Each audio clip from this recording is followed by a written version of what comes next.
ஆகவே ஒத்த கருத்து உள்ளவங்க, ஒத்த கொள்கை உள்ளவங்க ஒரு அணியில் இருப்பாங்க. அதுதான் நம்முடைய முதல்வருடைய பலம். என்னென்ன சொல்றாரு பாத்தீங்களா? ஒத்த கருத்துடையவர்கள் ஒரு அணியில இருக்காங்களாம்.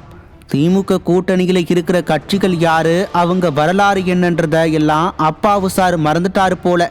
நாம ஞாபகப்படுத்தலாம். முதல்ல திமுக கிட்ட இருந்தே ஆரம்பிக்கலாம். திமுக எதற்காக ஆரம்பிக்கப்பட்டது? காங்கிரஸை எதிர்த்து காங்கிரஸை ஆட்சியில இருந்து ஒழிக்கணும்னு ஆரம்பிக்கப்பட்டுச்சு. இப்போ காங்கிரஸ் எங்க இருக்கு? அது மட்டுமா, சுயநலத்துக்காகவும் தேர்தல் வெற்றிக்காகவும் தேர்தல் கொள்கையெல்லாம் தூக்கி எறிஞ்சி அழிக்க நினைச்ச கட்சி கூடவே கூட்டணி வச்சு வாக்கு வங்கி அரசியல் மட்டுமே பண்ணதுதான் திமுக. அடுத்தது மதிமுக. இந்த கட்சி எதுக்காக உருவாக்கப்பட்டுச்சுன்றது ஊர் அறிஞ்ச கதை தான். அப்பாவு சார் மறந்துட்டாரு போல. திரும்ப ஞாபகப்படுத்திடலாம். திமுகவில் இருக்கிற வாரிசு அரசியலை எதிர்த்து திமுகவை ஒழிக்க உருவான கட்சி தான் மதிமுக.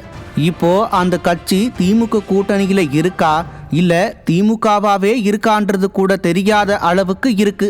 அடுத்தது முதலாளித்துவத்தை எதிர்க்கிற காங்கிரஸும் அதை எதிர்க்கிற கம்யூனிஸ்டும் ஒத்த கருத்துள்ளவர்களான்னு அப்பாவு தான் சொல்லணும். கடைசியா டார்ச்சை வச்சு டிவியை உடைச்சி பெருமா விளம்பரப்படுத்தி ஆரம்பிக்கப்பட்ட மக்கள் நீதி மையம் இப்போ எங்க இருக்குன்னு நான் சொல்லி தெரிய வேண்டியதில்லை.